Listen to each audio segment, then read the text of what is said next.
டெய்லியும் பைபிள் வாசிக்க முடியாதவங்க இதை பார்த்து பயன்பெறுங்க ஃப்ரெண்ட்ஸ். இன்றைக்கி இயேசுவின் வார்த்தைகளில் என்ன பார்க்க போகிறோம்னா, ஒசையா 8 இறைவசனங்கள் 8 முதல் 14 வரை.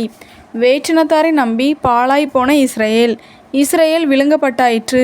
இப்பொழுது அவர்கள் வேற்றினத்தார் நடுவில் உதவாத பாத்திரம் போல் இருக்கின்றார்கள். அவர்கள் தனிமையில் திரிகிற காட்டு கழுதை போல் அசிரியாவை தேடி போனார்கள்.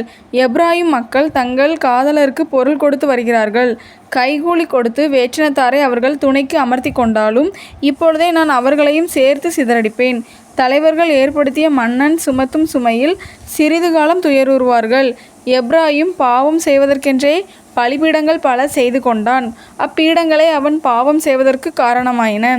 ஆயிரக்கணக்கில் நான் திருச்சட்டங்களை எழுதி கொடுத்தாலும் அவை நமக்கில்லை என்றே அவர்கள் கருதுவார்கள். பலியை அவர்கள் விரும்புகின்றார்கள், பலி கொடுத்து அந்த இறைச்சியையும் உண்ணுகிறார்கள். அவற்றின் மேல் ஆண்டவர் விருப்பம் கொள்ளவில்லை. அதற்கு மாறாக அவர்கள் தீச்செயல்களை நினைவில் கொள்கின்றார். அவர்கள் செய்த பாவங்களுக்கு தண்டனை வழங்குவார். அவர்களோ எகிப்து நாட்டிற்கு திரும்புவார்கள்.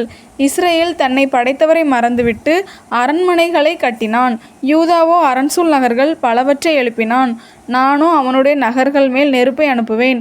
அவருடைய அரண்களை அது பொசுக்கிவிடும். இது ஆண்டவர் வழங்கும் அருள்வாக்கு. இறைவா உமக்கு நன்றி.